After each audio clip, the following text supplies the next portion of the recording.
اگلا سوال ہے، ہمارے معاشرے میں علماء کرام کی جانب سے جس طرح داڑھی رکھنے پر زور دیا جاتا ہے، ویسا زور بالوں کی زلفیں رکھنے پر کیوں نہیں دیا جاتا؟ بلکہ آج تک آپ نے بھی کبھی اس ٹاپک پر توجہ نہیں دی۔ کیا داڑھی کی طرح زلفیں رکھنا بھی سنت مبارکہ نہیں ہے؟ اور سب لوگوں کو داڑھی تو رکھ لینے دیں۔ آپ پہلے ہی، ہم تو داڑھی بھی کہہ رہے ہیں چھوٹی سے ہی سٹارٹ کرتے ہیں۔ آپ اگر اتنی لمبی داڑھی کسی کو دکھائیں گے اور کہیں گے کہ یہ داڑھی رکھنی ہے اور اس کے بغیر داڑھی نہیں ہے، لوگ کہیں گے یار پھر اگر اتنی رکھ کے داڑھی ہے تو یہ تو پھر ابھی ہم اس قابل ہی نہیں ہوئے ہیں، اور پوری زندگی وہ قابل نہیں ہوتے ہیں۔ میرا داڑھی پہ بھی کلپ ریکارڈڈ ہے کہ اتنی داڑھی جس کو دیکھنے میں داڑھی بولا جائے اور وہ اینٹی شیو ہو، یعنی شیو جس طرح آپ نے رکھی ہے، انہوں نے رکھی ہوئی ہے کہ شیو نہیں کر رہے، تو یہ عورتوں سے مشابہت ختم ہوگی۔ عورت کی تو داڑھی نہیں ہوتی نا چھوٹی چھوٹی بھی، جس کو چہرے پہ جو داڑھی چھوٹی سی بھی ہے، شاید افریدی نے جس طرح رکھی ہوئی ہے، عامر لیاقت کی میں بات نہیں کرتا، وہ پھر اور والی بن جائے گی، تو شاید افریدی کی بات کروں۔ تو یہ داڑھی ہے، آپ یہ رکھ لیں تو انضمام نے بھی پہلے چھوٹی چھوٹی رکھی تھی، اب بڑی ہو گئی ہے، تو چھوٹی داڑھی بھی حرام کے زمرے سے آپ کو نکال دے گی۔ بڑی رکھیں گے مٹھی تو سنت ہے، مٹھی سے کم بھی رکھ لیں تو گناہگار نہیں ہوں گے، لیکن سنت کی افضلیت والا ثواب نہیں ملے گا۔ داڑھی کے بارے میں بخاری مسلم میں ہے، داڑھیاں بڑھاؤ، مونچھیں پس کرو، یہود و نصارہ کی مخالفت کرو۔ اس لیے داڑھی تو ہے فرض، آپ اسے واجب کہہ لیں یا سنت موقدہ کہہ دیں، وہ آپ کی ڈیفینیشن ہے، حکمیہ احادیث ہے، اور قرآن میں تو واضح حکم ہے، سورہ النساء آیت نمبر 119، وَلَآمُرَنَّهُمْ فَلَيُغَيِّرُنَّ خَلْقَ اللَّهِ۔ شیطان نے کہا تھا کہ اے اللہ میں تیرے بندوں کو ابھاروں گا کہ تیری بنائی ہوئی تخلیق کو بگاڑیں گے، یعنی اللہ نے ایک مرد کو داڑھی دی ہے، اب وہ تخلیق بگاڑ کے اپنا عورتوں والا چہرہ بنا لیتا ہے، ٹھیک ہے۔ اب کوئی یہ نہ ہو کہ کوئی مرد مونچھیں رکھ لے کہ جی دیکھیں جی عورتوں والا چہرہ تو نہیں ہے نا، تو ادھر سے تو نہیں ہے عورتوں والا، ادھر سے عورتوں والا ہی ہے، تو داڑھی تو رکھنا ہے۔ داڑھی تو مسلمان کی لیے فرض ہے، جس طرح عورت کے لیے پردہ فرض ہے، مسلمان مرد کے لیے داڑھی فرض ہے۔ زلفوں کا مسئلہ یہ ہے کہ اس کے اوپر نبی علیہ السلام نے خود ہی کوئی زور نہیں دیا، کوئی روی عرض پہ حدیث نہیں جس میں نبی علیہ السلام نے فرمایا ہو کہ لمبی زلفیں رکھو، وہ حکمی حدیثیں نہیں ہیں نا۔ وہ نبی علیہ السلام کی سنت ضرور ہے، جس طرح کہ تہمد پہننا آپ کی سنت ہے، آپ نے پوری زندگی پجامہ نہیں پہنا، تہمد پہنی ہے۔ سنن ابن ماجہ میں ایک حدیث ہے کہ آپ نے پجامے کا سودا کیا ہے لیکن آپ نے پہنا نہیں تھا، اس سے پہلے آپ کی وفات ہوگی، ورنہ پجامہ زیادہ لباس ہے، یعنی حیا کے اعتبار سے احتیاط والا لباس ہے۔ پجامے سے مراد شلوار ہو یا کرتے کے نیچے آپ پینٹ پہن لیں یا ٹراؤزر پہن لیں کرتے کے نیچے، تو وہ زیادہ حیا والا لباس ہے۔ زلفوں کے اوپر نبی علیہ السلام نے کبھی زور دیا نہیں ہے، اور آپ علیہ السلام کے بالوں کا سٹائل بھی ہر دفعہ ڈیفرنٹ رہا ہے۔ بخاری مسلم کھول کے دیکھیں، نبی علیہ السلام شروع میں بالکل سیدھے بال پیچھے کر دیا کرتے تھے، چیر نہیں نکالتے تھے، یہ مانگ۔ بعد میں آپ علیہ السلام نے درمیان میں مانگ نکالنا شروع کر دی۔ پھر بخاری مسلم میں آتا ہے کہ جب آپ کے بال بڑھ گئے تو گوند کے ذریعے ان کو آپ چپکا لیا کرتے تھے، جس کو آپ آج کل جیل کہہ لیں۔ یہ جیل لگانا بھی سنت ہے، لو آج نوی گل لے جاؤ۔ نبی علیہ السلام اپنے جو بال تھے نا ان کو گوند کے ذریعے چپکایا کرتے تھے، بڑے گھنے بال تھے نا تو ان کو سنبھالنا مشکل ہوتا تھا، تو وہ چپکایا کرتے تھے، اور یہ صحیح بخاری میں موجود ہے۔ تو یہ جیل لگا کے بالوں کو بٹھانا یہ سنت ہے، اس زمانے میں ظاہر ہے، جس طرح اس زمانے میں وسما کی بوٹی سے بال کالے کیے جاتے تھے اور مہندی کے ذریعے سرخ کیے جاتے تھے۔ آج کل ذرا وہ آپ کو پتہ ہے بال رنگنے والی ٹیوبز آ گئی ہیں، ان کے ذریعے آپ رنگتے ہیں، تو وہ تو ڈیفرنٹ چیز ہے۔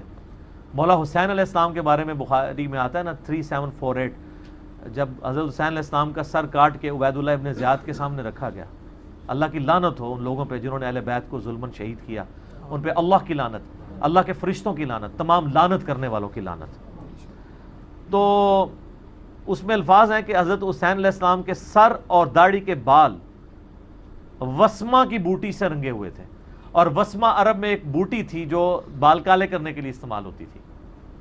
اگر میں کہوں کہ کسی کے بال داڑھی مہندی سے رنگے ہوئے ہیں تو مجھے اس میں سرخ رنگ بولنے کی ضرورت نہیں ہے، وہ انڈرسٹوڈ ہے کہ وہ ریڈ کلر ہوتا ہے اس کا۔ اس طرح وسما کی جو بوٹی ہے نا، یہ انڈرسٹوڈ ہوتا ہے کہ یہ رنگ کون سا ہوتا ہے، کالا رنگ۔ تو یہ حضرت حسین علیہ السلام کی اس وقت عمر تھی 58 سال، اور عیسوی اعتبار سے 55 سال، تو 55 سال تک داڑھی سر کالی کر سکتے ہیں۔ یہ ہم نے ہمارا کلپ بھی ریکارڈڈ ہے کہ سر اور داڑھی کے بالوں کو رنگ سکتے ہیں، بالکل رنگ سکتے ہیں۔ باقی اس کے حوالے سے جو دوسری احادیث ہے ان کا جواب میں نے اس کلپ میں دیا ہوا ہے، میں آج وہ میرا ٹاپک نہیں، میں ادھر واپس آتا ہوں۔ زلفوں پہ آپ علیہ السلام نے خود زور نہیں دیا، البتہ بخاری مسلم میں ہے کہ نبی علیہ السلام بعض اوقات پوری کان کی لو تک آپ کی زلفیں ہوتی تھی، بعض اوقات آدھے کان تک، بعض اوقات کندھوں کو چھوتی تھی، اس سے نیچے نہیں ہوتی تھی، اس سے نیچے پھر عورتوں کی مشابہت آ جائے گی، زیادہ یہاں تک. اور آپ دیکھیں یہاں کئی پیر ہیں اتنی لمبی لٹیں رکھی ہوئی ہیں انہوں نے. کتنا ظلم ہے یار، یعنی کس سنت پہ وہ عمل کر رہے ہیں. اس سے زیادہ لمبی نہیں ہونی چاہیے، اور عورت کے اس سے چھوٹے بال نہیں ہونے چاہیے، کم از کم کندھے پہ کچھ بال ہونے چاہیے پیچھے تک. وہ صحیح مسلم میں ہے کہ امہات المومنین نے نبی علیہ السلام کی وفات کے بعد اپنے بال کٹوا دیے تھے کہ اب وہ زینت ظاہر خاوند کے لیے، امہات کے اوپر اب خاوند والا معاملہ تو ختم. تو نبی علیہ السلام کی شادی کے بعد انہوں نے بال چھوٹے کرا لیے تھے تاکہ زینت والا معاملہ نہ رہے. تو اس لیے زلفوں کے اوپر زور نہیں دیا جاتا. اگر کوئی زلفیں رکھتا ہے بہت اچھی بات ہے، اور زلفیں نہیں رکھتا تب بھی کوئی مسئلہ نہیں ہے. سنن ابی داؤد میں حدیث ہے، مولا علی کہتے ہیں جب سے میں نے نبی علیہ السلام سے سنا ہے کہ جس کے غسل میں کوئی بال خشک رہ گیا اسے عذاب دیا جائے گا، تو 3 دفعہ مولا علی نے کہا میں نے اپنے سر کے ساتھ دشمنی کر لی، میں نے اپنے سر کے ساتھ دشمنی کر لی، میں نے اپنے سر کے ساتھ دشمنی کر لی، میں نے سر کے بال ہی مڑوا دیے. تو مولا علی زلفیں نہیں رکھتے تھے، سر گنجا ہی رکھتے تھے اپنا. بعد میں تو خیر ویسے ہی گنجا ہو گیا خود پہن کے. آپ پتہ نا حضرت علی اور حضرت عمر جو ہیں ان کی نیچرل گنج ہو چکی ہوئی تھی، اتنی لوہے کا خود پہن کے، تو اس کی وجہ سے گنج ہو چکی ہوئی تھی. بال ویسے بھی وہ رکھتے بھی گنج ہی تھے. تو اگر زلفوں کا حکم ہوتا تو مولا علی ضرور رکھتے، تھوڑے بہت ہی رکھ لیتے. اور وہ کہہ رہے ہیں میں غسل میں احتیاط کی وجہ سے میں سر مونڈتا ہوں. اس سے ہمیں یہ پتہ چل گیا کہ بالوں میں وہ والی سختی والا حکم ہی نہیں ہے. یہ جس طرح یعنی دعوت اسلامی والے بہت سختی کرتے ہیں اس پہ، سبز پگڑی والے، ہمیں پتہ ہے، یعنی انہوں نے تقریباً زلفوں کو بھی داڑھی کا درجہ دے دیا. تبلیغی جماعت میں اتنی سختی نہیں ہے، اگرچہ تبلیغی جماعت میں بھی بعض لوگ رکھتے ہیں زلفیں بہرحال گنج سے افضل ہی ہیں، کیونکہ نبی الاسلام کا مبارک طریقہ ہے. نبی الاسلام نے بھی گنج کروائی ہے، سر کے بال مونڈے ہیں، لیکن حج اور عمرے کے موقع پہ. ویسے آپ علیہ السلام نے ہمیشہ پورے بال رکھے ہیں سر کے. تو اس کو پھر سنبھالنے کا بھی ایشو ہوتا ہے، ظاہر بال رکھ کے چھوڑ نہیں دینے، آپ نے دھونا ہے، پھر بالوں میں تیل لگانا ہے، کنگھی کرنی ہے، ان کو مینٹین کر کے رکھنا ہے. یعنی میں اپنا بتا دوں کہ میرے لیے لمبے بال رکھنا مجھے ذرا تکلیف دہ ہوتا ہے. میں نے بھی کسی زمانے میں رکھی ہوئی تھی، یعنی اپنی ینگ ایج میں، ویسے ابھی بھی جوان ہوں، FSC میں 94 میں. تو اس وقت مجھے پتا ہے کہ ابھی بھی میرے بال اتنے زیادہ گھنے ہیں کہ میں رکھوں تو میرے لیے پگڑی پہننا مشکل ہو جائے. تو اس لیے چونکہ اس میں سختی بھی کوئی نہیں ہے، اگرچہ اب کوئی ایشو نہیں ہے، اب تو ہم شاور میں نہاتے ہیں. اب کسی کے گھنے بال بھی ہوں تو غسل والا کوئی رولا نہیں. اس وقت تو پانی دور سے بھر کے لاتے تھے، لمیٹڈ پانی ہوتا تھا، اسی سے ہی نہانا پڑتا تھا. تو وہم ہی رہتا تھا لوگوں کو یار پتہ نہیں بال خشک نہ رہ جائیں.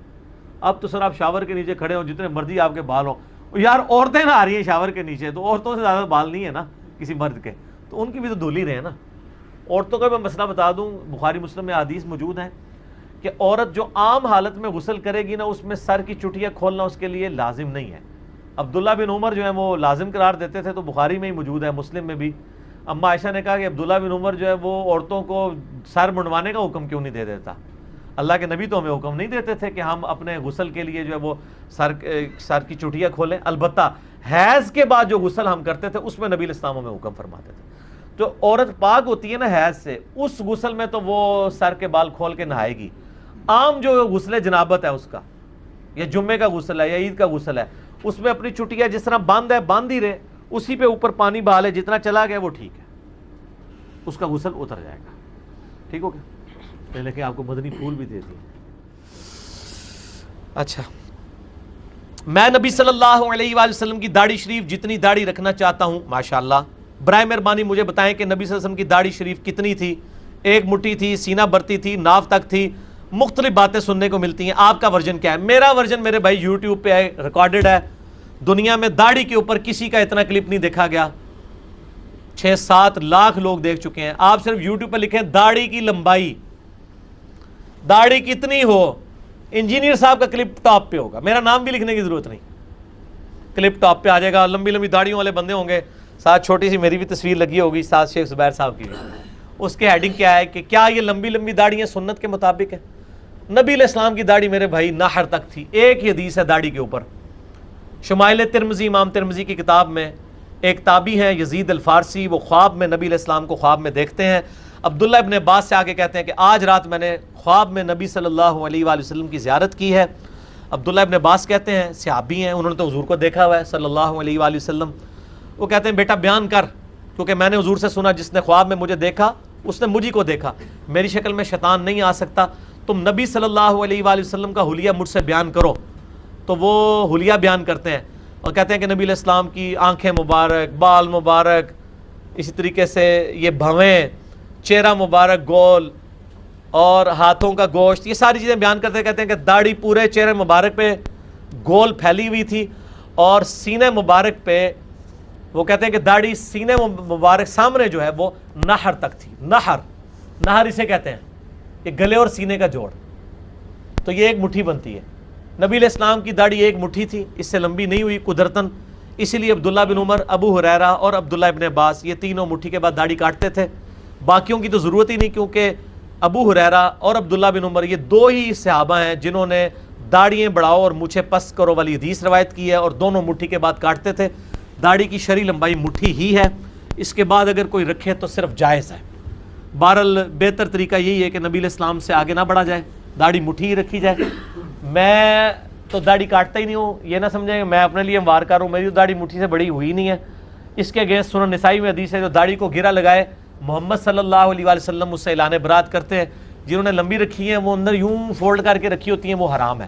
باقی میرا وہ کلپ دیکھ لیں، صحابہ کا اجماع ہے کہ داڑھی کم از کم سنت موقدہ مٹھی ہے، اور مٹھی سے بڑی رکھیں گے تو جواز کی حد تک ہے، اور مٹھی سے کم رکھیں گے تو واجبیت آپ کی ادا ہو جائے گی. میں مولانا مودودی کے ساتھ ہوں کہ جو چھوٹی چھوٹی داڑھی بھی رکھ لے، جسے عرف عام میں داڑھی کہا جائے، وہ گناہ سے پاک ہو جائے گا. بخاری مسلم میں حدیث ہے کہ عورتوں جیسی شکل نہ بناؤ، ان عورتوں پہ لعنت جو مردوں کی نقل کریں، ان مردوں پہ جو عورتوں کی نقل کریں. عورت کی داڑھی نہیں ہوتی، مرد چھوٹی سی داڑھی بھی رکھ لے گا عورتوں سے مخالفت ہو جائے گی.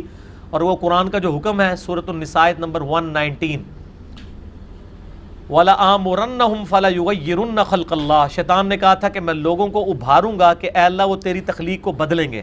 یعنی اللہ نے مرد بنایا ہے، وہ مونڈ کے اپنی شکل عورت والی کر لیں گے. تو جو داڑھی مونڈتا نہیں ہے، چھوٹی چھوٹی داڑھی بھی رکھ لیتا ہے، وہ حرام سے بچ جائے گا. البتہ اگر وہ مٹھی رکھتا ہے تو سنت موقدہ کے اوپر عمل ہو جائے گا. ٹھیک ہو گیا جی.